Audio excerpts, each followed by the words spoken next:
कशाचं कार्ड आहे? होय. हे कार्ड बघून तुम्हाला तुमच्या शाळेतील दिवस आठवले का? येस, मला तर नक्कीच आठवले. जेव्हा मी लहान होते तेव्हा सर आम्हाला हे कार्ड द्यायचे, बोलायचे आंधळ्या पांगळ्यासाठी पैसे गोळा करा, म्हणजे अंधनिधी गोळा करा. तर हे माझ्या बहिणीला पूर्विकाला कार्ड भेटलं होतं, तर तिच्या 2 भावांसोबत आज घरी आली होती पैसे गोळा करण्यासाठी.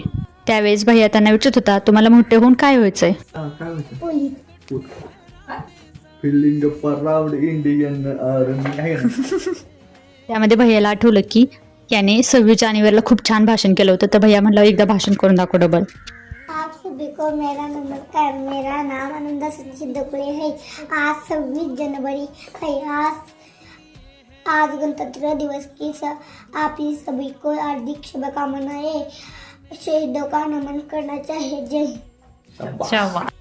हा त्याने छोटंसं भाषण केलं हिंदीतून, पण त्याने जाऊन स्टेजवरती सगळ्यांसमोर भाषण केलं. याच्यामध्ये सगळ्यांना समाधान असताना प्राऊड फील होतं की यार माझ्या मुलांनी, माझ्या भावाने जाऊन स्टेजवरती भाषण केलं. त्याच्यानंतर मम्मीने थोडंसं त्यांना खायला दिलं. तर असं सगळं सीन होता. सो भेटू नेक्स्ट ब्लॉगमध्ये. बाय.